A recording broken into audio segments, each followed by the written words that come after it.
જય સ્વામિનારાયણ. દાખલા નંબર 6, સ્વાધ્યાયમાં છઠ્ઠો દાખલો. અજ્ઞાત વક્રી ભવનાંક ધરાવતા કાચમાંથી એક પ્રિઝમ બનાવેલ છે. એક પ્રિઝમ જેનો વક્રી ભવનાંક તમને આપ્યો નથી, અજ્ઞાત વક્રી ભવનાંક. તેની એક સપાટી ઉપર પ્રકાશનું સમાંતર કિરણ જૂથ આપાત કરવામાં આવે છે. એની એક સપાટી ઉપર પ્રકાશના કિરણો છે આપાત કરવામાં આવે છે. લઘુત્તમ વિચલન કોણ 40 અંશ મળે છે. પ્રિઝમ માટે તમને લઘુત્તમ વિચલન કોણ, જેને આપણે એવું કહેતા હતા ડી મિનિમમ, એની કિંમત તમને આપી 40 અંશ.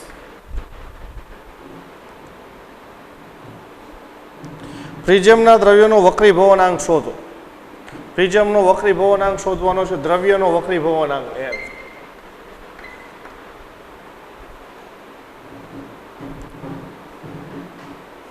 પ્રિઝમનો વક્રતાકારક કોણ 60 અંશ છે. જો આની અંદર કંઈક શબ્દ બદલો, પ્રિઝમનો વક્રતાકારક કોણ એટલે એની બે લંબચોરસ સપાટી વચ્ચેનો ખૂણો, જેને આપણે એવું નામ આપતા હતા પ્રિઝમ કોણ. પ્રિઝમ માટે પ્રિઝમ કોણ. તો પ્રિઝમ કોણનું મૂલ્ય તમને આપ્યું 60 અંશ. પ્રિઝમ કોણ એ બરાબર 60 અંશ. બે લંબચોરસ સપાટી વચ્ચેનો ખૂણો, બે વક્રતાકારક સપાટી વચ્ચેનો ખૂણો. જો આ પ્રિઝમને 1.33 વક્રી ભવનાંક ધરાવતા પાણીમાં મૂકવામાં આવે તો સમાંતર કિરણ જૂથ માટે લઘુત્તમ વિચલન કોણ શોધો. એટલે પહેલાં તમને પ્રિઝમનો વક્રી ભવનાંક શોધવાનો છે, કંઈ કીધું નથી, એટલે હવાના માધ્યમમાં પ્રિઝમનો વક્રી ભવનાંક શોધવાનો છે. પછી તમને એવું કીધું કે આ પ્રિઝમ છે એને પાણીમાં મૂકવામાં આવે, એટલે બહારનું માધ્યમ પાણીનું માધ્યમ છે, બરાબર. ત્યારે એના માટે લઘુત્તમ વિચલન કોણ શોધવાનો છે. તમે જે પ્રકાશ આપાત કર્યો એ જ પ્રકાશ માટેનો લઘુત્તમ વિચલન કોણ કેટલો થાય એ કિંમત શોધવાની. એટલે બે ગણતરી કરવાની છે. પહેલી તમને કિંમત આપી કે આ લઘુત્તમ વિચલન કોણ છે, આ પ્રિઝમ કોણ છે. પ્રિઝમ કોણ તો બદલાય જ નહીં, ગમે એ લઘુત્તમ વિચલન કોણ હોય. તો આ લઘુત્તમ વિચલન કોણ ઉપરથી તમારે વક્રી ભવનાંક શોધવાનો. પ્રિઝમનો વક્રી ભવનાંક, પ્રિઝમના દ્રવ્યનો વક્રી ભવનાંક છે એને આપણે N2 વડે દર્શાવતા હતા. બીજી સ્થિતિની અંદર તમને એવું કીધું કે આ પ્રિઝમને પાણીમાં મૂકવામાં આવે છે. પાણીનો વક્રી ભવનાંક તમને કંઈક આપ્યો 1.33, અને આ પાણીના માધ્યમની અંદર તમારે વળી પાછો લઘુત્તમ વિચલન કોણ શોધવાનો, જે બદલાઈ જશે એને હું કહી દઉં ડી મિનિમમ ડેશ. આવી બે ગણતરી છે કરવાની છે. પ્રિઝમનું જે સૂત્ર હતું, પ્રિઝમના વક્રી ભવનાંક શોધવાનું સમીકરણ, એનો ઉપયોગ કરવાનો થાય. તો પહેલા સમીકરણ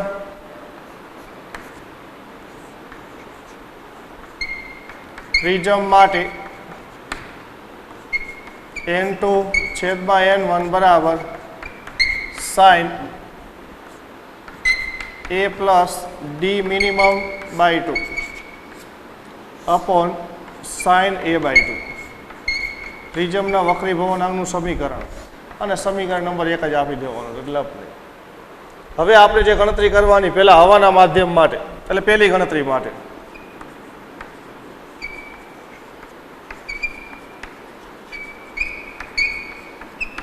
આની અંદર કિંમત તો N2 એટલે પ્રિઝમનો વક્રી ભવનાંક, N1 એટલે બહારના માધ્યમનો વક્રી ભવનાંક. હવાના માધ્યમમાં વાત કરતા હોય એટલે બહારના માધ્યમનો વક્રી ભવનાંક છે N1, હવાનો વક્રી ભવનાંક લેવાનો થાય. એ એટલે પ્રિઝમ કોણ તમને આપ્યો છે, ડી મિનિમમ લઘુત્તમ વિચલન કોણ તમને આપ્યો છે, પ્રિઝમ કોણ, આટલી વસ્તુ જોઈ. તો આ સમીકરણની અંદર હવાના માધ્યમ માટે N1 બરાબર 1, N2 તો તમારે શોધવાના છે.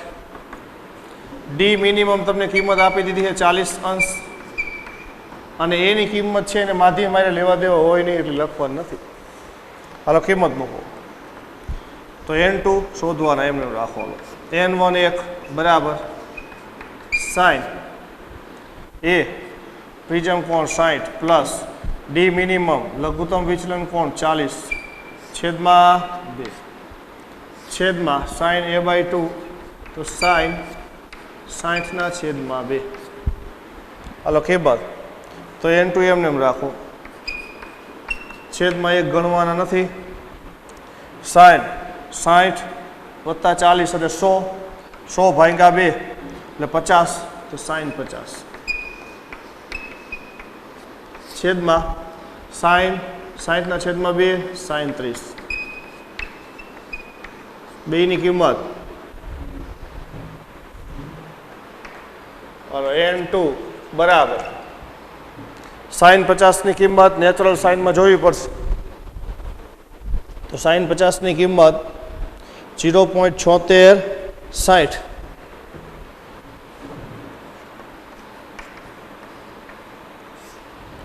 sin 30 એટલે 1/2 એટલે 0.5 હાલો આ બેનો ગુણોત્તર 1.532 બે ડિજિટ લગી જવાબ રાખો અને રાઉન્ડ અપ કરી નાખો તો n2 બરાબર એપ્રોક્સિમેટલી 5 કરતાં નાની સંખ્યામાં કઈ ફેરફાર થાય છે ને એટલે 1.53 પ્રિઝમનો વક્રી ભવનાંક આટલો મળ્યો 1.53 કાચનો વક્રી ભવનાંક 1.5 જેને આપણે કહીએ પછી એના પછી આગળ તો આગળ તમને એમ કીધું કે આ પ્રિઝમને તમારે પાણીના માધ્યમમાં મૂકવાનો છે અને એમાં લઘુત્તમ વિચલન કોણ શોધવાનો તો સમીકરણ નંબર 1 છે એ પાણીના માધ્યમ માટે ઉપયોગ કરવાનો તો એની અંદર શું ફેરફાર થાય તો n2 એટલે પ્રિઝમનો વક્રી ભવનાંક તો એટલો જ લેવાનો થાય 1.53 જે આપણે શોધ્યો n1 એટલે પાણીનો વક્રી ભવનાંક લેવાનો જે 1.33 એ બદલાય છે નહીં 60 અંશ પણ ડી મિનિમમ બદલાઈ જાય છે એ ડી મિનિમમની નવી કિંમત છે એ જ આપણે શોધવાની છે ડી મિનિમમ ડેશ હાલો તો પાણીના માધ્યમ માટે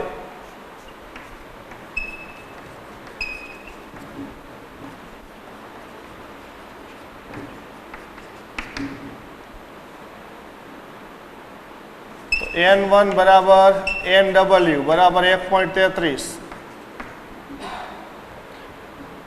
માધ્યમનો વક્રી ભવનાંક n2 તમને આપી કિંમત આપણે ગણતરી કઈ રીતે 1.53 એની કિંમત તો એમાં જોવાની નથી ડી મિનિમમની કિંમત શોધવાની છે તો ડી મિનિમમ ડેશ શોધવાની કિંમત હાલો સમીકરણ 1 માં કિંમત આપણે મૂકી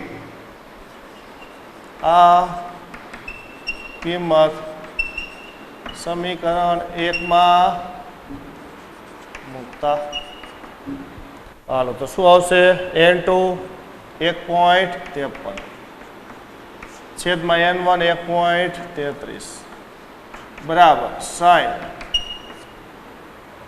એ 60 ડી મિનિમમની જગ્યાએ ડી મિનિમમ ડેશ શોધવાના છે છેદમાં 2 છેદમાં sin a/2 એટલે sin 60 છેદમાં 2 હાલો આ બેનો ગુણોત્તર લઈ જ લેવાય 1.53 ભાગ્યા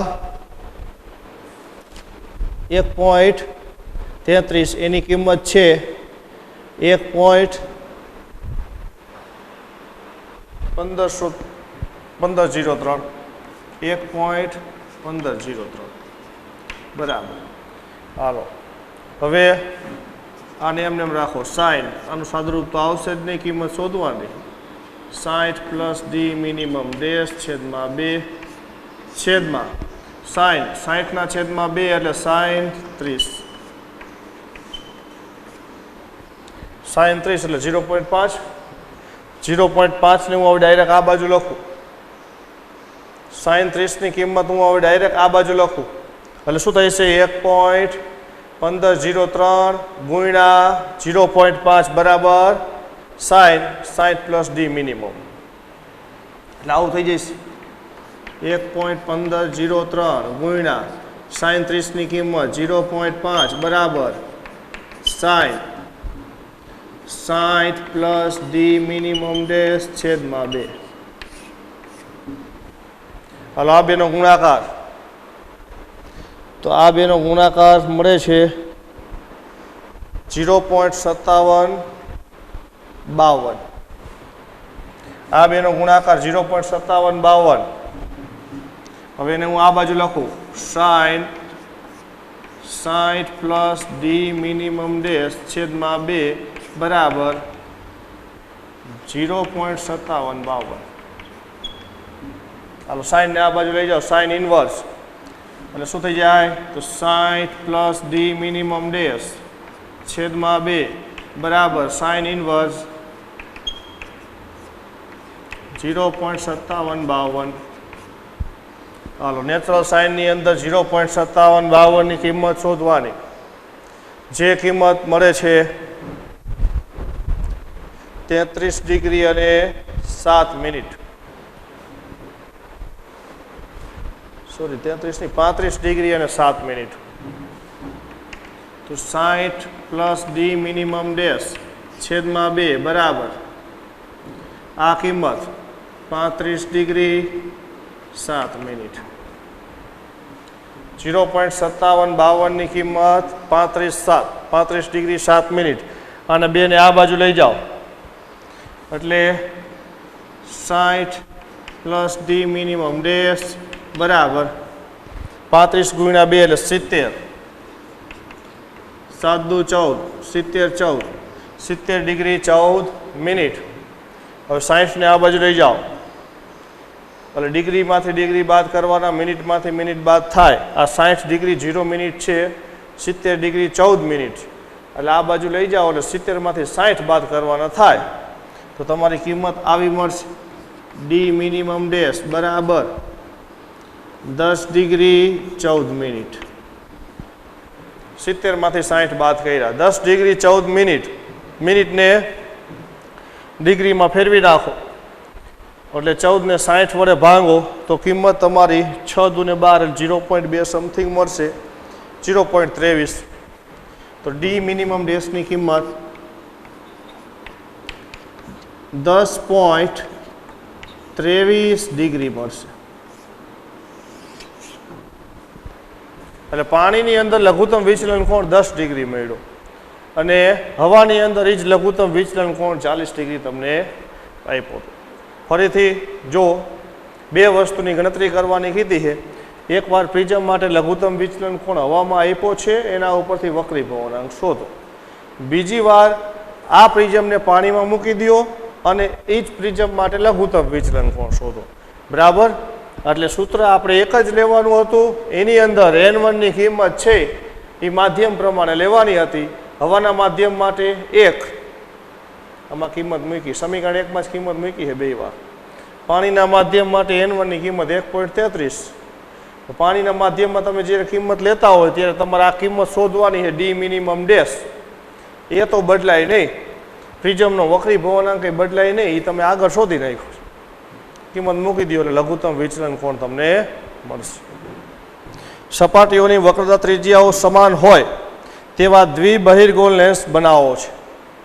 દ્વિબહિર્ગોળ લેન્સ એટલે સામાન્ય બહિર્ગોળ લેન્સ જેની બે સપાટી બહારની બાજુ ઉપસેલી છે. એનો તમને વક્રીભવનાંક કીધો 1.55. લેન્સનો વક્રીભવનાંક n 1.55. પણ તમને શરત એવી કીધી કે તમારો દ્વિબહિર્ગોળ લેન્સ છે એની બંને સપાટીઓની વક્રતા ત્રિજ્યા સમાન હોય. બે બાજુની જે વક્રતા ત્રિજ્યા છે R1 R2 એની કિંમત સરખી રાખવાની. એટલે હું આવું લઈ લઉં, હાલો R1 બરાબર R2 બરાબર R. પણ ધ્યાન રાખજો R1 અને R2 ની કિંમત છે એમાં એક કિંમત તમારે ધન લેવાની થાય અને બીજી કિંમત ઋણ લેવાની થાય. એટલે હું આની અંદર આવી રીતના જ લખું, બેયના મૂલ્યો સરખા. કિંમતમાં નિશાની તો જુદી જુદી છે એટલે માનાંકમાં R1 માનાંકમાં R2 બેયની વક્રતા ત્રિજ્યાના મૂલ્યો સરખા R જેટલા.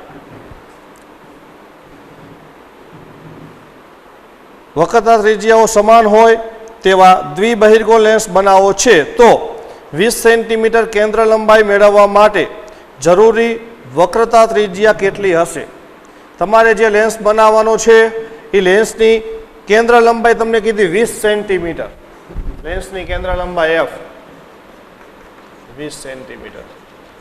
આટલા સેન્ટીમીટર કેન્દ્ર લંબાઈ વાળો તમારે લેન્સ બનાવવાનો છે. તો આ વક્રતા ત્રિજ્યા સરખી છે ને એની કિંમત શોધવાની છે. તમને દ્વિબહિર્ગોળ લેન્સ એટલે બહિર્ગોળ લેન્સ. બહિર્ગોળ લેન્સનો વક્રીભવનાંક તમને આપ્યો, કેન્દ્ર લંબાઈ આપી, બે ત્રિજ્યા સરખી છે તો ત્રિજ્યા શોધો. ગમે એક ત્રિજ્યા શોધી નાખો, બે ત્રિજ્યા સરખી છે. બરાબર. તો લેન્સ માટે લેન્સ મેકર ફોર્મ્યુલા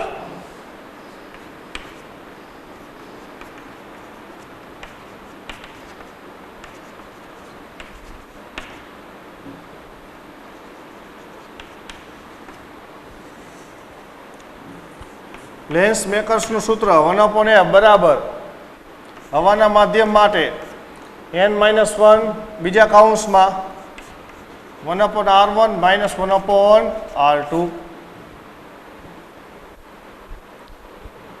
જ્યારે બહારનું માધ્યમ હવાનું હોય ત્યારે આ સૂત્ર કંઈ કીધું નથી, એટલે હવાનું માધ્યમ આપણે લેવાનું છે.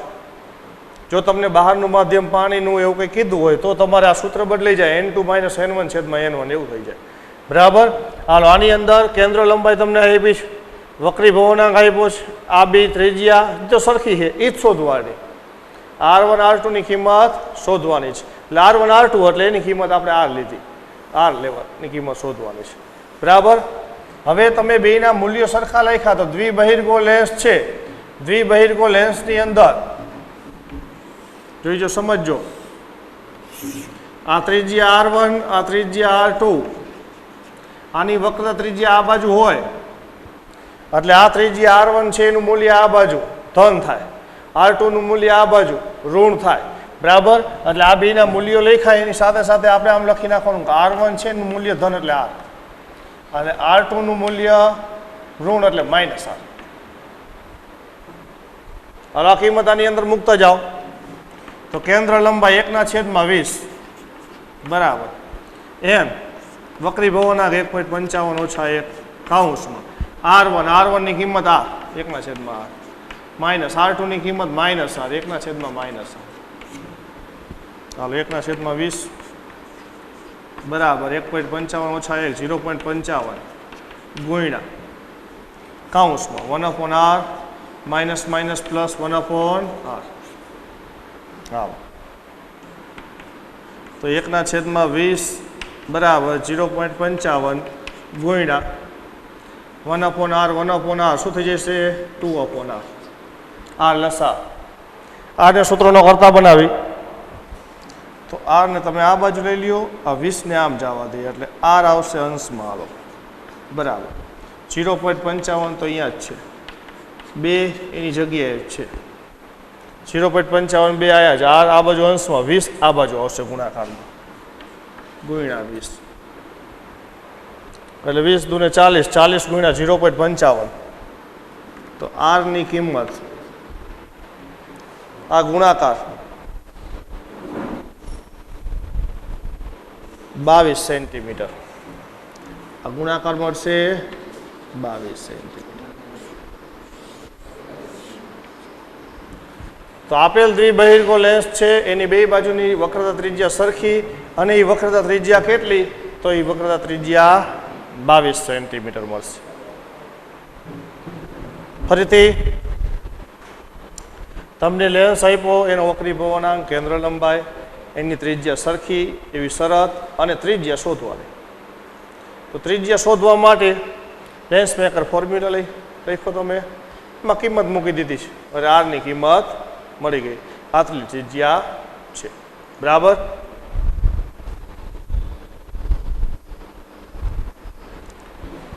હવે એના પછી આગળ દાખલા નંબર 7.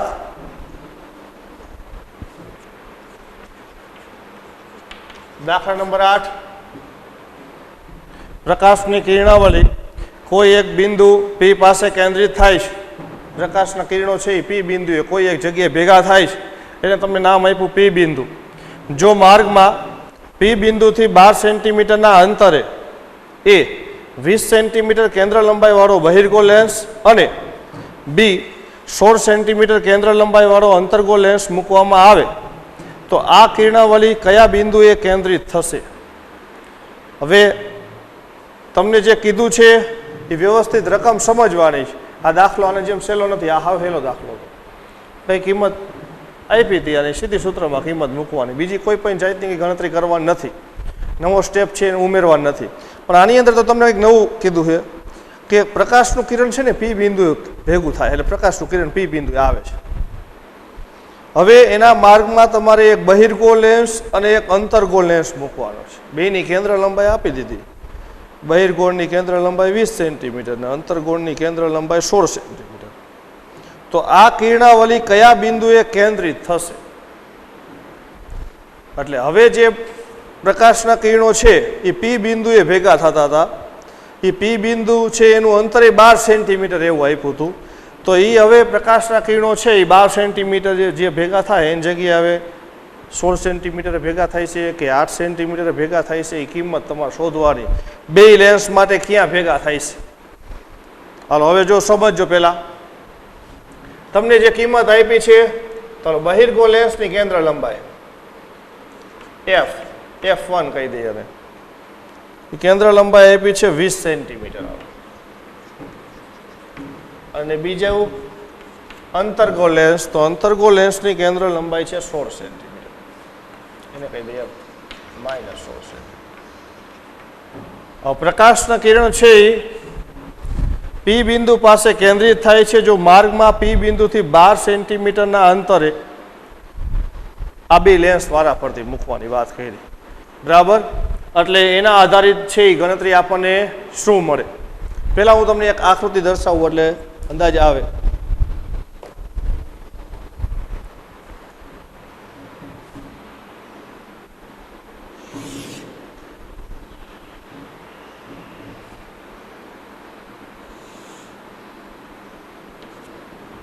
આ પ્રકાશનું કિરણ છે એ આ બિંદુએ આવે છે, પી બિંદુએ આવે. હવે તમને શું કીધું છે, તમારે એના માર્ગમાં બે લેન્સ વારાફરતી મૂકવાના, એકવાર બહિર્ગોળ ને અંતર્ગોળ. કેટલા અંતરે લેન્સ રાખવાનો, તો આ જ્યાં આવે છે ત્યાંથી 12 સેન્ટીમીટર અંતરે. હવે જોજો આના માર્ગમાં હું એક બહિર્ગોળ લેન્સ રાખી દઉં એટલે શું થાય.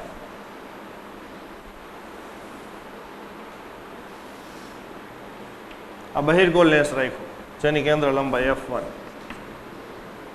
પ્રકાશનું કિરણ છે આમ ગતિ કરતું હોય, લેન્સમાં દાખલ થાય એટલે વક્રીભવન થાય. વક્રીભવન છે એ પાયા તરફ. તો આ પ્રકાશનું કિરણ જે અત્યારે મેં દર્શાવ્યું છે એ વાસ્તવમાં હવે આવું થઈ જશે.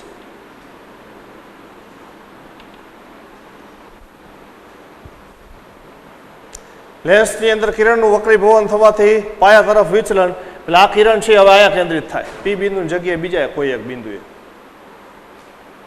જોજો શરૂઆતમાં પ્રકાશના કિરણનો મુખ્ય માર્ગ જે આપણે દર્શાવ્યો છે OP એવું કહી દઉં, જે હવે આને હું કહી દઉં P ડેશ, OP ડેશ થઈ જાય. હવે આ તમારું P બિંદુ છે એ લેન્સથી 12 સેન્ટીમીટર અંતર એવું કીધું તમને. તો બહિર્ગોળ લેન્સ મૂક્યા પછી નજીક કેન્દ્રિત થાય, ક્યાં કેન્દ્રિત થાય એ ગણતરી કરવાની. હવે અંતર્ગોળ લેન્સમાં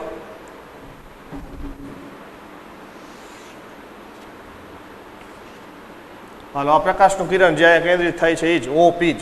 ફરીથી એના માર્ગમાં એક યોગ્ય કેન્દ્ર લંબાઈ વાળો અંતર્ગોળ લેન્સ મૂકી દો. હાલો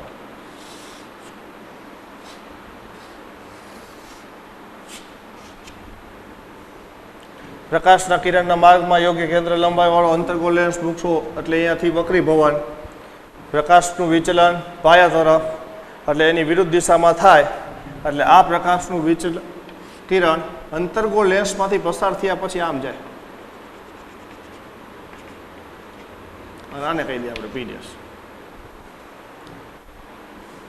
બે લેન્સને P બિંદુથી 12 સેન્ટીમીટર અંતરે જ મૂકવાના છે. પણ તમને એવું કીધું કે આ બહિર્ગોળ લેન્સ છે એને 12 સેન્ટીમીટર મૂક્યું, હવે ક્યાં કેન્દ્રિત થાય છે, તો આ 12 થી ઓછા અંતરે એ ગણતરી કરવાની.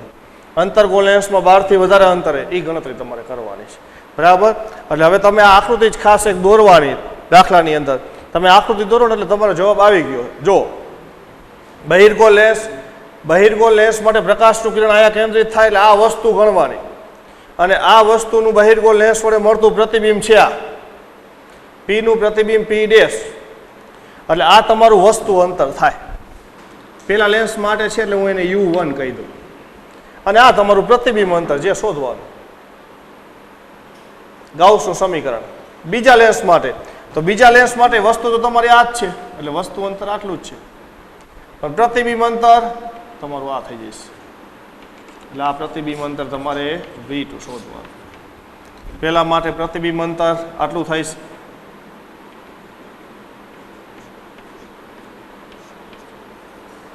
ચાલો તો પહેલા બહિર્ગોળ લેન્સ માટે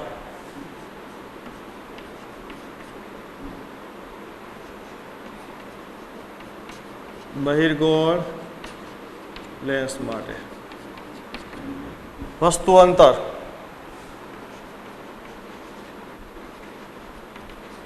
U1 બરાબર 12 સેન્ટીમીટર પ્લસ માઇનસ નક્કી કરવા પડશે.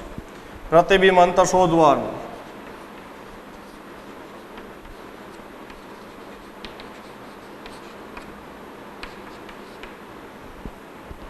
પ્રકાશના કિરણની ગતિની દિશા બધા અંતર ઓપ્ટિકલ સેન્ટરથી માપવાના છે. પ્રકાશના કિરણની ગતિની દિશામાં એટલે આ અંતર પ્લસ થશે. અત્યારની ગણતરી માટે આ વસ્તુ અંતર શું થાય? પ્લસ ધન થાય છે. એટલે આ મૂલ્ય ધન એટલે પ્લસ, એટલે એ લખવાની જરૂર નથી. ગાઉસનું સમીકરણ હાલો 1/v માઇનસ 1/u બરાબર 1/f. હાલો પહેલા લેન્સ માટે છે એટલે બધાય 1 v1 u1 f1 મૂકો કિંમત. હાલો તો v1 તો શોધવાના એને એમને લખો 1/v1 માઇનસ u1 તો 12 1/12 બરાબર f1 તો f1 ની કિંમત કેન્દ્ર લંબાઈ તમને આપી છે 20 તો 1/20. હાલો v1 ને સૂત્રનો કરતા બનાવો 1/12 ને આમ જવા દો એટલે માઇનસ પ્લસ તો 1/v1 બરાબર 1/20 પ્લસ 1/12. હાલો 20 12 લસા 60 તો 1/v1 બરાબર 60 લસા 20 તરીને 60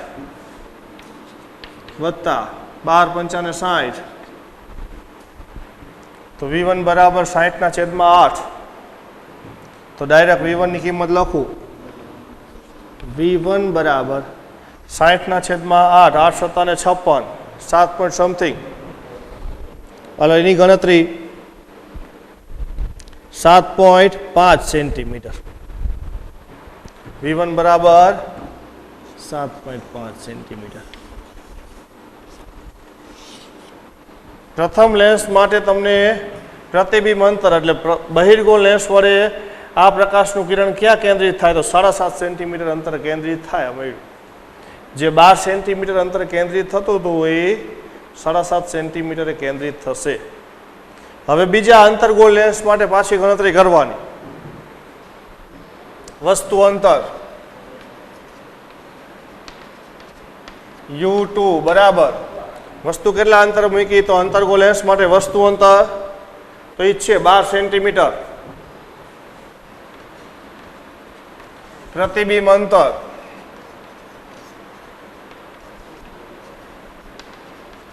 એટલે V2 પ્રકાશના કિરણો ક્યાં કેન્દ્રિત થાય આ કિંમત છે એ તમારે શોધવાની. હાલો ગાઉસનું સમીકરણ 1/v2 માઇનસ 1/u2 બરાબર 1/f2 મૂકો કિંમત. v2 શોધવાના. હાલો એમને રાખો 1/v2 u2 ની કિંમત તો 12 f2 એટલે કેન્દ્ર લંબાઈ અંતર્ગોળ લેન્સની કેન્દ્ર લંબાઈ તમને આપી 16 માઇનસ આવશે -16 1/-16 1/12 ને આ બાજુ લઈ જાઓ તો 1/v2 બરાબર 1/-16 માઇનસ માઇનસ પ્લસ 1/12 એટલે 1/v2 બરાબર 16 12 નો લસા 16 તરી 48 12 ચોક 48 48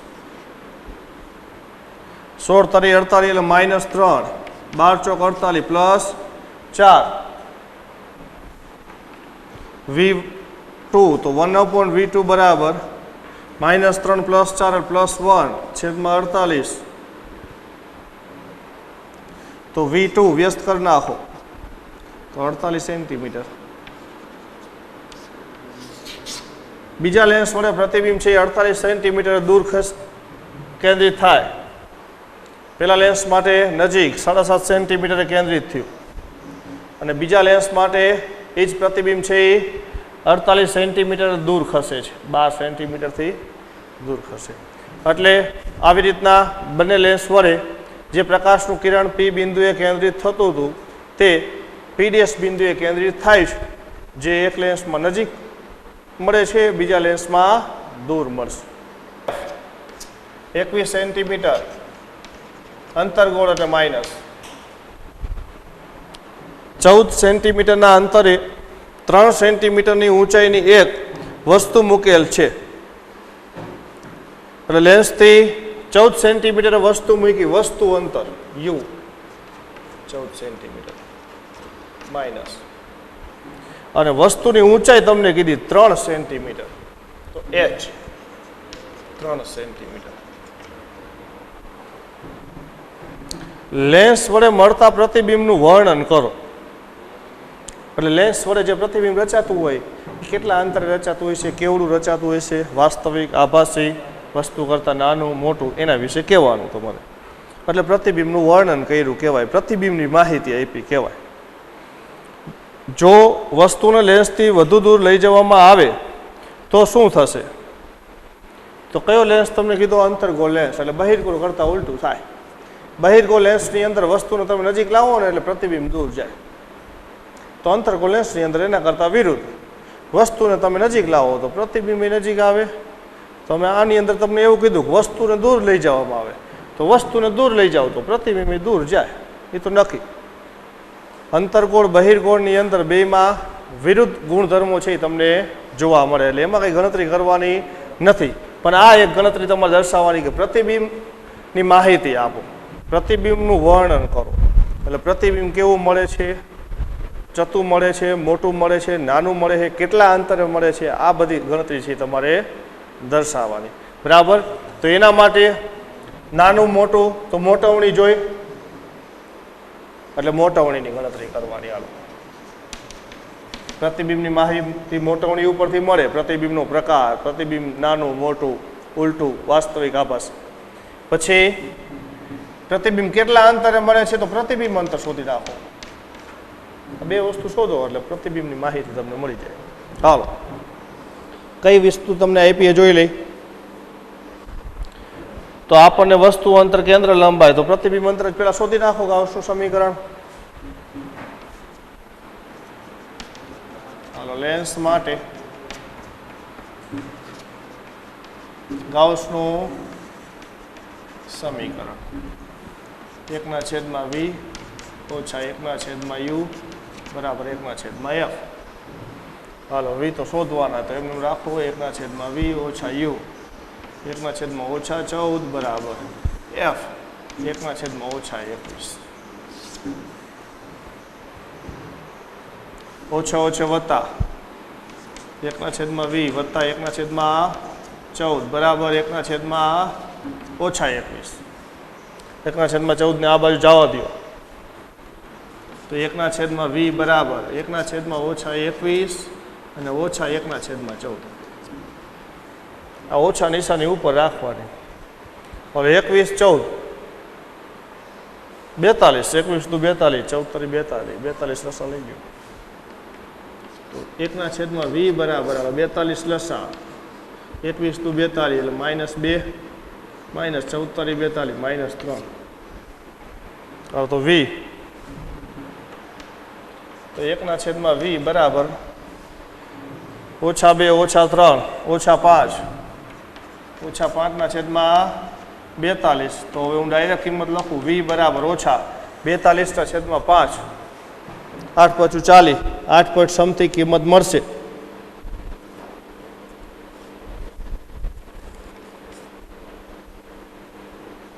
તો 8.4 સેન્ટીમીટર આ કિંમત મળશે. 8.4 સેન્ટીમીટર એટલે પ્રતિબિંબ છે એ આટલા અંતરે મળ્યું. હાલો, એક નક્કી થયું. 8.4 સેન્ટીમીટર એ પ્રતિબિંબ રચાય. હવે મોટવણી, તો મોટવણી v/u, v ની કિંમત છે, u ની કિંમત છે.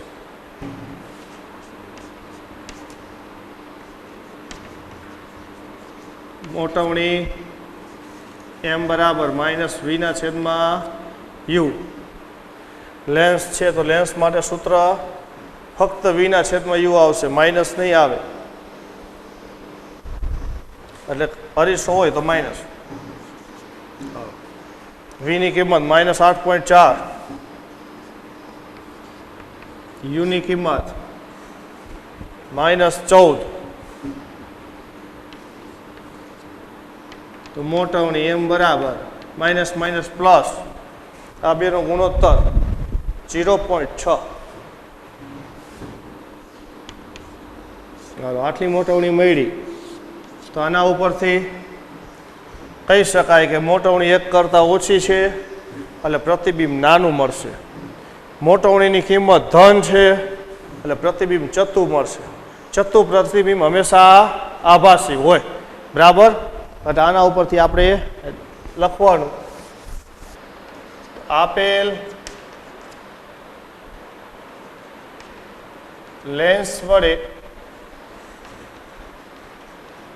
મળતું પ્રતિબિંબ નાનું, ચત્તુ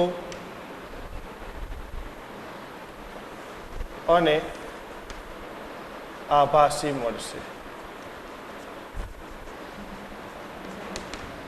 પછી બીજું તમને એક કીધું છે, લેન્સને દૂર લઈ જાઓ. તમને શું કીધું છે? વસ્તુને લેન્સથી દૂર લઈ જાઓ. તો વસ્તુને લેન્સથી દૂર લઈ જાઓ તો પ્રતિબિંબ એ દૂર જશે. તો વસ્તુને લેન્સથી દૂર, વસ્તુને લેન્સથી દૂર લઈ જતા અંતર્ગોળ લેન્સમાં પ્રતિબિંબ દૂર જાય. લઈ જતા અંતર્ગોળ લેન્સ હોવાથી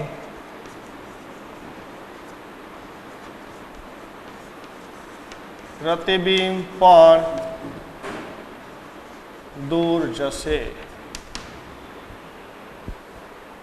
આપેલ લેન્સ માટે વસ્તુને તમે દૂર લઈ જાઓ તો પ્રતિબિંબ દૂર જાય. આપેલ લેન્સ માટે મળતા પ્રતિબિંબની માહિતી લખી આપણે. પ્રતિબિંબ નાનું મળ્યું, કેમ? મોટવણી 1 કરતાં ઓછી. પ્રતિબિંબ ચત્તુ મળ્યું, મોટવણી ધન.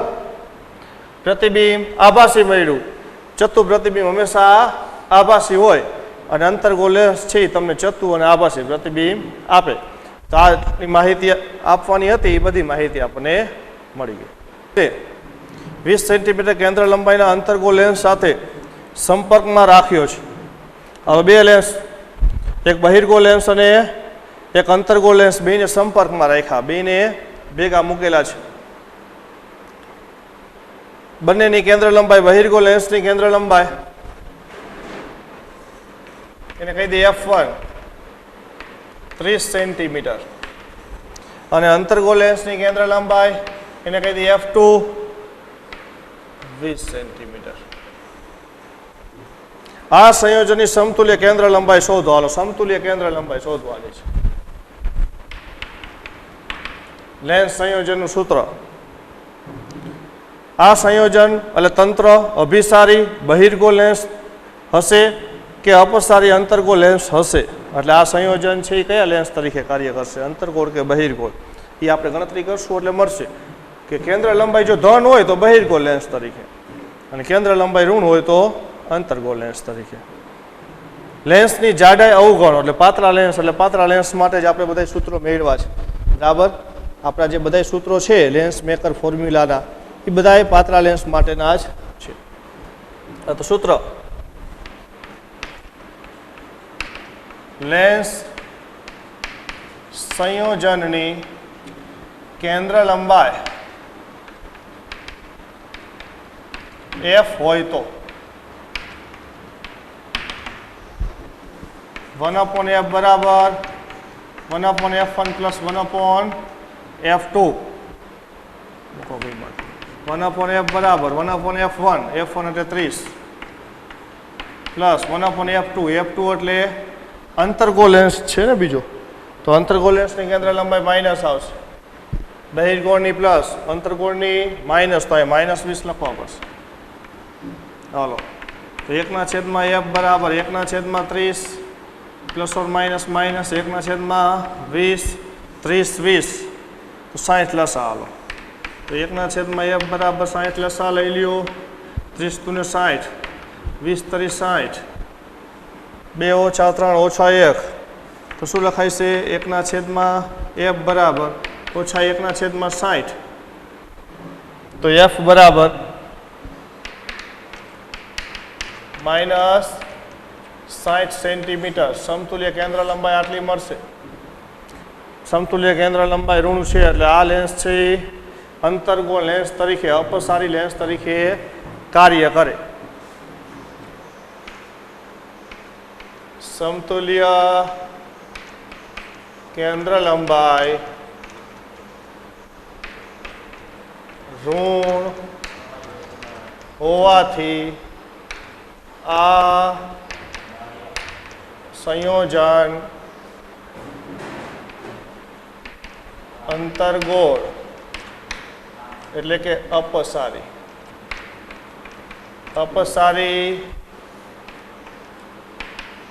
લેન્સ તરીકે કાર્ય કરશે. સંયોજનની સમતુલ્ય કેન્દ્ર લંબાઈ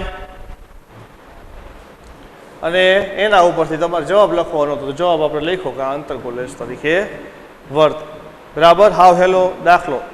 સંપર્કમાં રહેલા લેન્સ સંયોજનનું સૂત્ર બેની કેન્દ્ર લંબાઈ તમને આપી છે, કિંમત જ મૂકવાની. હાલો આગળ. 2 સેન્ટીમીટર કેન્દ્ર લંબાઈનો ઓબ્જેક્ટિવ અને 6.25 સેન્ટીમીટર કેન્દ્ર લંબાઈના આઈપીસ ધરાવતા સંયુક્ત માઇક્રોસ્કોપમાં તે બે લેન્સ વચ્ચેનું અંતર 15 સેન્ટીમીટર છે. માઇક્રોસ્કોપની આકૃતિ પહેલાં તો દોરવી પડશે. રફ આકૃતિ દોર્યા વગર આ દાખલો ગણાય જ નહીં. આ દાખલો છે એ 4 માર્કની અંદર પૂછાય. માઇક્રોસ્કોપ ટેલિસ્કોપના દાખલાની અંદર તમારે રફ આકૃતિ તો દોરવાની જ, તો જ ગણતરી થાય, નહીંતર ગણતરી થાય નહીં. તમને શું કીધું છે? તો ઓબ્જેક્ટિવ અને આઈપીસની કેન્દ્ર લંબાઈ આપી. 2 સેન્ટીમીટર કેન્દ્ર લંબાઈનો ઓબ્જેક્ટિવ, 6.25 સેન્ટીમીટર કેન્દ્ર લંબાઈનો આઈપીસ.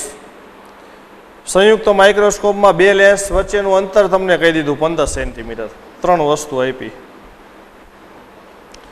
વસ્તુને ઓબ્જેક્ટિવથી કેટલા અંતરે રાખવી જોઈએ કે જેથી મળતું અંતિમ પ્રતિબિંબ એટલે છેલ્લો આઈપીસથી જે પ્રતિબિંબ મળે A double dash B double dash એ અંતિમ પ્રતિબિંબ કહેવાય. પેલું એ નજીક બિંદુ અંતર એટલે 25 સેન્ટીમીટરે અને બીજું બી અનંત અંતરે મળે એટલે અંતિમ પ્રતિબિંબ 25 સેન્ટીમીટર મળે ત્યારે વસ્તુ કેટલાએ રાખવાની, અનંત અંતરે જોતું હોય તો કેટલાએ રાખવાની, 2 વાર ગણતરી કરવાની. બંને કિસ્સામાં માઇક્રોસ્કોપની મોટવ શક્તિ એટલે મોટવણી, મેગ્નિફાઇંગ પાવર, માઇક્રોસ્કોપની મોટવણી L/FO D/FE. બરાબર. આ કિંમતની તમને ગણતરી કરવાની કીધી છે એટલે 2 ગણતરી કરવાની છે. 4 માર્કની અંદર દાખલો પૂછાય છે. પહેલાં તો તમારે સાદો સંયુક્ત માઇક્રોસ્કોપ છે એની આકૃતિ રફ દોરી નાખવાની, પછી બીજી ગણતરી છે એ ચાલુ થાય. તમને શું કીધું છે? વસ્તુને કેટલા અંતરે રાખવાની, ઓબ્જેક્ટિવથી વસ્તુ કેટલા અંતરે રાખવાની કે જેથી પ્રતિબિંબ એકવાર પછી મળે અને એકવાર છેલ્લું પ્રતિબિંબ અનંત અંતરે મળે. આવું તમને પૂછ્યું. બરાબર. ચાલો તો ઓબ્જેક્ટિવ લેન્સ અમુક અંતરે આઈપીસ,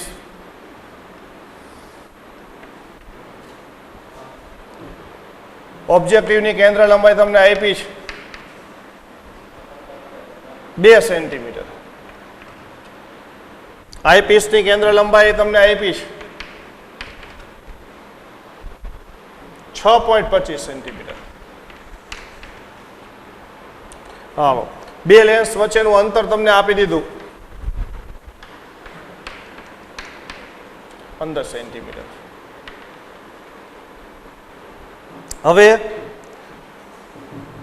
તમને 2 કન્ડિશન આપી છે કે એકવાર તમારે પ્રતિબિંબ નજીક બિંદુ ઉપર અને બીજી વાર અનંત અંતરે. હાલો પહેલાં હું આકૃતિ દર્શાવું છું. આપણે ઓબ્જેક્ટિવથી અમુક અંતરે વસ્તુ મૂકી છે જેને નામ આપી દઈએ A B એવું નામ આપી છે. આનું પ્રતિબિંબ ઓબ્જેક્ટિવ મળે અમુક અંતરે તમને મળશે, એને કહીશું આપણે A ડેશ B ડેશ. આ પ્રતિબિંબને આપણે બીજા લેન્સના મુખ્ય કેન્દ્ર અને ઓપ્ટિકલ કેન્દ્રની વચ્ચે મૂકી છે અને આ વસ્તુનું બીજા લેન્સ વડે મળતું પ્રતિબિંબ જે અંતિમ પ્રતિબિંબ છે જેને આપણે A double dash B double dash એવું કહેતા હતા.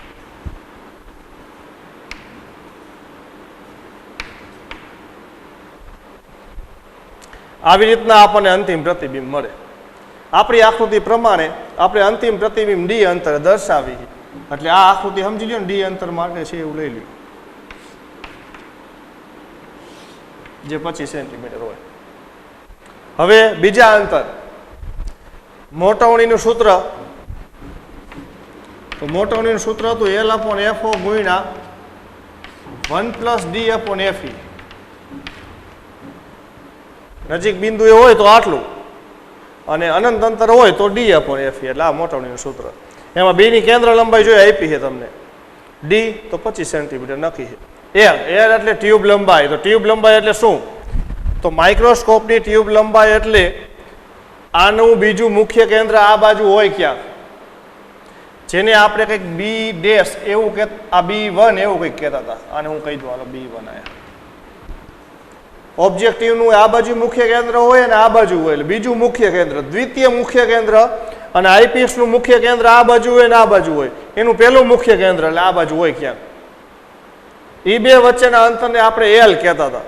એટલે આપણે એલ છે આને આ વડે દર્શાવી કે આ પ્રતિબિંબ જે મળે છે ને, પ્રતિબિંબ લગભગ મુખ્ય કેન્દ્ર નજીકમાં છે. એટલે આ પ્રતિબિંબ અને આનું મુખ્ય કેન્દ્ર, આ બે વચ્ચેનું જે અંતર છે આ રહ્યું, આને આપણે એલ કહીએ છીએ. એટલે આ કિંમત જોઈ તમને આ કિંમત શોધવાની નથી કીધી, મોટવણી શોધવા માટે આ કિંમત જોઈ. તમને તો એવું કીધું છે કે આ પ્રતિબિંબ કેટલા અંતરે મૂકવાનું. આ ઓબ્જેક્ટિવ લેન્સ છે, ઓબ્જેક્ટિવ લેન્સથી વસ્તુ કેટલા અંતરે મૂકશો ત્યારે બે આવું થાય, એકવાર 25 સેન્ટીમીટર, એકવાર અનંત અંતર. એટલે તમારે આ કિંમત શોધવાની છે. ઓબ્જેક્ટિવ માટે વસ્તુ અંતર, ઓબ્જેક્ટિવ માટે વસ્તુ અંતર છે એટલે એને હું કહી દઉં યુ ઓબ્જેક્ટિવ, UO. ઓબ્જેક્ટિવ માટે પ્રતિબિંબ અંતર, આ પ્રતિબિંબ છે ઓબ્જેક્ટિવ માટે, એને કહી દઉં V ઓબ્જેક્ટિવ. આઈપીસ માટે આ વસ્તુ છે તો વસ્તુનું અંતર આ થઈ જાય એટલે એને કહી દઉં UE. આઈપીસ માટે વસ્તુ અંતર, અને આઈપીસ માટે પ્રતિબિંબ એટલે આ જ VE. હાલો, હવે આપણી પાસે કિંમત શું છે? તો બેની કેન્દ્ર લંબાઈ છે અને આ અંતર છે 15. તમારે શોધવાનું છે આ અંતર. એટલે આ વસ્તુ અંતર શોધવું હોય ને તો પ્રતિબિંબ અંતર જોયા તો જ ગાઉસનું સમીકરણ વાપરી શકાય. તો પ્રતિબિંબ અંતર આનું નથી આપ્યું. તમને શું કીધું છે? તો તમને એવું કીધું કે એકવાર પ્રતિબિંબ 25 સેન્ટીમીટર એટલે આ અંતર આપ્યું, અને એકવાર પ્રતિબિંબ અનંત અંતર એટલે આ અંતર આપ્યું બે વાર. એકવાર નજીક બિંદુ ઉપર પ્રતિબિંબ, એકવાર અનંત અંતરે પ્રતિબિંબ. તો જો આ પ્રતિબિંબ અંતર છે તો એના ઉપરથી આ વસ્તુ અંતર મળી જાય. આ વસ્તુ અંતર છે ને 15 માંથી બાદ કરી નાખો એટલે આ પ્રતિબિંબ થઈ જાય. અને એ પ્રતિબિંબ ઉપરથી આપણે આ વસ્તુ અંતર શોધવાનું થાય બે વાર. 4 માર્કની અંદર આ દાખલો પૂછાય છે, બે વાર આવી ગણતરી કરવાની છે. હાલો, પહેલી ગણતરી માટે જ્યારે પ્રતિબિંબ અંતિમ પ્રતિબિંબ નજીક બિંદુએ મળે ત્યારે, હાલો પહેલા શરૂઆતમાં, જ્યારે અંતિમ પ્રતિબિંબ એટલે હું કાઉન્સમાં લખી નાખું A_B_, નજીક બિંદુ એટલે D બરાબર 25 સેન્ટીમીટર. નજીક બિંદુએ મળે ત્યારે, એટલે એની ગણતરી. તો એના માટે આઈપીએસ માટે પ્રતિબિંબ અંતર, હાલો પહેલા આઈપીસ માટેની ગણતરી. તો પ્રતિબિંબ અંતર થાય છે VE બરાબર D બરાબર 25 સેન્ટીમીટર. આ બાજુનું અંતર છે એટલે ઋણ થાય. વસ્તુ અંતર શોધવાનું, તો વસ્તુ અંતર UE શોધવાનું છે. કેન્દ્ર લંબાઈ તો લખી જ છે, ગાઉસનું સમીકરણ 1/VE માઇનસ 1/UE બરાબર 1/FE. હાલો કિંમત,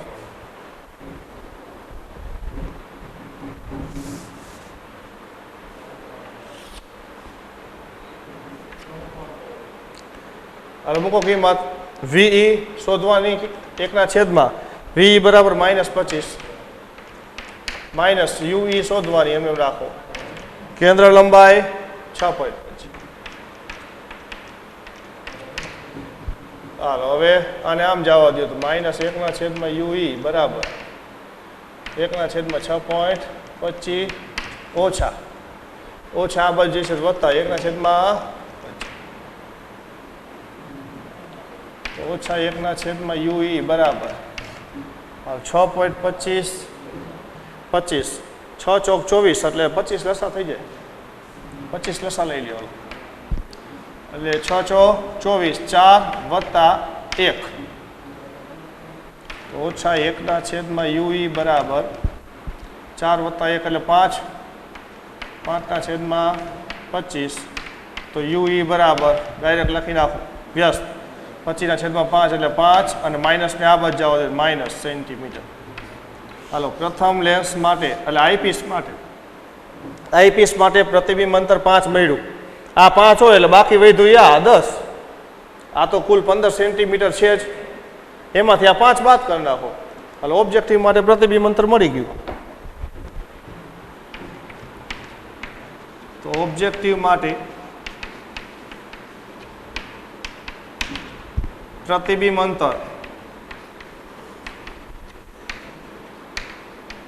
વી ઓબ્જેક્ટ બરાબર શું આવશે 15 ઓછા 5 તો ઓબ્જેક્ટિવ માટે પ્રતિબિંબ અંતર 10 સેન્ટીમીટર એટલે વસ્તુ અંતર શોધવાનું ગાઉસનું સમીકરણ પાછું 1/V object minus 1/U object બરાબર 1/F ઓબ્જેક્ટ કિંમત મૂકો હાલો વી ઓબ્જેક્ટ બરાબર 10 સેન્ટીમીટર ઓબ્જેક્ટિવ માટે આ અંતર પ્લસ આવે આ બાજુ આઈપીસ માટે બે આ બાજુ એટલે બે ઋણ આવ્યા ઓબ્જેક્ટિવ માટે આ પ્લસ આવે આ માઇનસ આવે હાલો તો કિંમત ઓબ્જેક્ટિવ 10 1/10 ઓછા 1/U ઓબ્જેક્ટ શોધવાના બરાબર એફ ઓબ્જેક્ટ 2 કેન્દ્ર લંબાઈ 2 સેન્ટીમીટર હાલો અને આમ જવા દો તો 1/માં માઇનસ 1/U ઓબ્જેક્ટ બરાબર 1/2 ઓછા 1/10 અને આ બાજુ લઈ લ્યો માઇનસ હાલો 10 લસા 1/U ઓબ્જેક્ટ બરાબર 10 લસા તો શું થઈ જાય છે 2 × 4 = 10 ઓછા 10 × 10 તો યુ ઓબ્જેક્ટ બરાબર 5 ઓછા 1 એટલે 4 તો 10/4 તો યુ ઓબ્જેક્ટ બરાબર 4 × 2 = 8 માઇનસ 2.5 સેન્ટીમીટર જો તમારે પ્રતિબિંબ 25 સેન્ટીમીટર જોતું હોય છેલ્લું તો તમારે ઓબ્જેક્ટિવથી વસ્તુ 2.5 સેન્ટીમીટર રાખવાની અંતિમ પ્રતિબિંબ ડી અંતરે જોતું હોય તો વસ્તુ કેટલા અંતર રાખવાની છે 2.5 સેન્ટીમીટર અંતરે હવે મોટવણી શોધવાની તો મોટવણી માટે એક એલની જરૂર પડશે તો એલ એટલે આ કિંમત તો આ કિંમત છે તમારી 10 એમાંથી આ કેન્દ્ર લંબાઈ બાદ કરી નાખો આ એનું મુખ્ય કેન્દ્ર છે આ અંતર તમને કેન્દ્ર લંબાઈ ઓબ્જેક્ટિવની FO હાલો તો ટ્યુબ લંબાઈ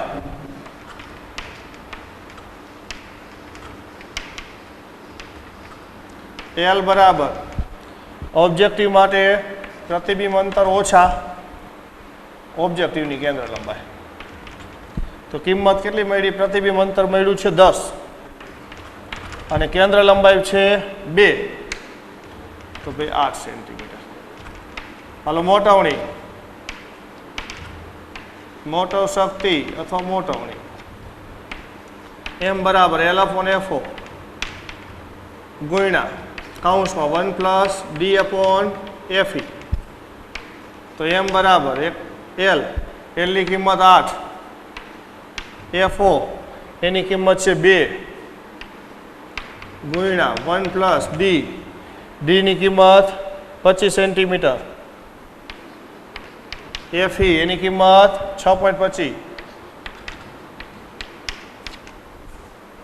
ચાલો તો મોટવણી એમ બરાબર 4 ગુણ્યા 25/6.25 એટલે 6 ચોક 24 એટલે 4 જ છે 4 + 1 5 5 ચોક 20 મોટવણી 20 મળશે એક ભાગની ગણતરી થઈ એક ભાગની ગણતરી આપણને આવી મળી હજી હજી બીજો ભાગ બી એની ગણતરી બાકી છે. જ્યારે પ્રતિબિંબ અનંત અંતરે મળે ત્યારે વળી પાછી આવી જ ગણતરી કરવાની. આ આપણે લખ્યું જ્યારે પ્રતિબિંબ છે એ ડી અંતરે મળે ત્યારે ગણતરી કરી. હવે અનંત અંતરે માટે કે જ્યારે પ્રતિબિંબ A double dash B double dash અનંત અંતરે રચાય ત્યારે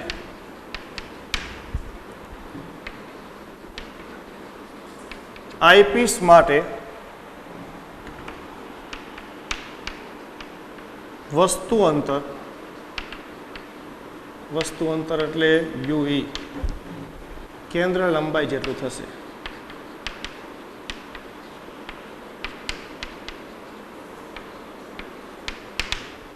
લખી રાખવાનું કે ભાઈ આથી આઈપીસ માટે વસ્તુ અંતર યુઈ બરાબર એફઈ બરાબર 6.25 સેન્ટીમીટર. વસ્તુ અંતર છે તમારે ઋણ લેવાનું. આઈપીસ માટે આ અંતર ઋણ, આ કિંમત મળી ગઈ. પ્રતિબિંબ અંતર તો ઇન્ફિનિટિવ છે જ, વી બરાબર તો ઇન્ફિનિટિવ કીધું આપણે, બરાબર. હાલો આ અંતર મળી ગયું તો ઓબ્જેક્ટિવ માટે સીધું જ પ્રતિબિંબ અંતર મળશે. તો ઓબ્જેક્ટિવ માટે પ્રતિબિંબ અંતર વી ઓબ્જેક્ટ બરાબર 15 ઓછા પ્રતિબિંબ અંતર 6.25. તો વી ઓબ્જેક્ટ બરાબર 15 ઓછા 6.25 એટલે 9 8.75 સેન્ટીમીટર. હાલો આ 8.75 સેન્ટીમીટર અંતર મળ્યું ઓબ્જેક્ટિવ માટે પ્રતિબિંબ અંતર. જે ઓબ્જેક્ટિવ માટે પ્રતિબિંબ અંતર આપણને 10 મળતું હતું એ હવે 8.75 મળ્યું. હાલો આ 8.75 માટે વસ્તુ અંતર શું શોધવાનું? કાઉસનું સમીકરણ વી ઓબ્જેક્ટ માઇનસ યુ ઓબ્જેક્ટ બરાબર એફ ઓબ્જેક્ટ. મૂકો કિંમત 1/8.75 ઓછા 1/યુ ઓબ્જેક્ટ બરાબર એફ ઓબ્જેક્ટની કિંમત 1/2 ઓછા 1/યુ ઓબ્જેક્ટ અને આ બાજુ લઈ જાઓ 1/2 ઓછા 1/8.75 લસા લઈ લ્યો 1/યુ ઓબ્જેક્ટ બરાબર એમ રાખો. હાલો 2 × 8.75 કરી નાખો. ક્રોસ ગુણાકાર 8.75 ઓછા 2. ચાલો આ કિંમત લખું યુ ઓબ્જેક્ટ બરાબર માઇનસ તો 8.75 × 2 ભાગ્યા 6.75. હાલો આ ગણતરી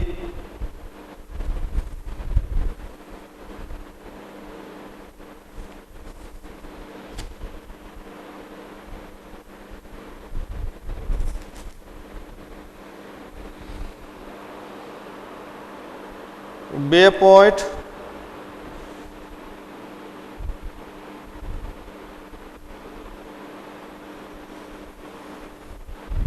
59 સેન્ટીમીટર છે. આ ગણતરી તમને મળશે 2.59. એટલે ઓબ્જેક્ટ માટે વસ્તુ અંતર જે 2.25 મળ્યું હતું એની અંદર 2.59 મળશે. એટલો ફેરફાર થયો વસ્તુ અંતરમાં. જ્યારે અંતિમ પ્રતિબિંબ અનંત અંતરે રચાતું હોય ત્યારે ઓબ્જેક્ટિવથી વસ્તુ 2.59 એટલે 2.60 સેન્ટીમીટરે રાખવું પડે, બરાબર. હવે બીજી ગણતરી વળી પાછી મોટવણીની ગણતરીમાં વળી પાછું ટ્યુબ લંબાઈનું સૂત્ર. ટ્યુબ લંબાઈ બીજી વાર એલ બરાબર આ જ કિંમત વી ઓબ્જેક્ટ માઇનસ એફ ઓબ્જેક્ટ. વી ઓબ્જેક્ટની કિંમત હાલો બીજી વારની અંદર પ્રતિબિંબ અંતર કેટલું મળ્યું? 8.75. તો ભાઈ 8.75. કેન્દ્ર લંબાઈ તો બેમાં એટલી જ છે 2. 8.75 ઓછા 2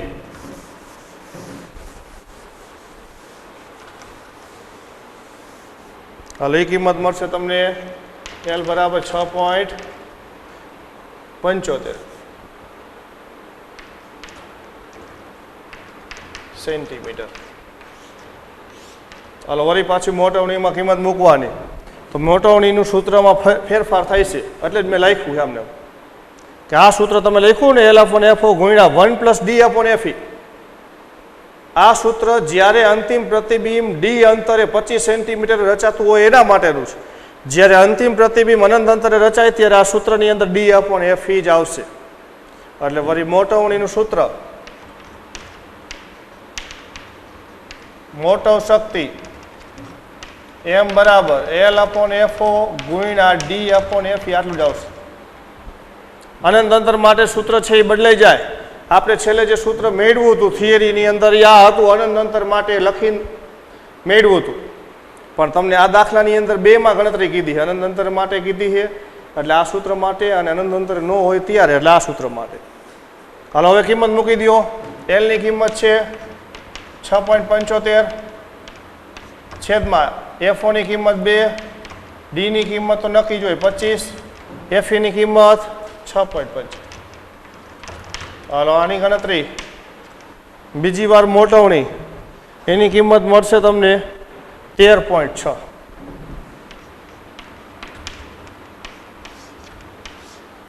મોટવણીમાં એટલો ફેરફાર થઈ જાય. આની અંદર મોટવણી 20 મળતી હતી, આમાં ઓછી થઈ ગઈ 13.6 એટલે 14ની આડે ગાડે કહેવાય.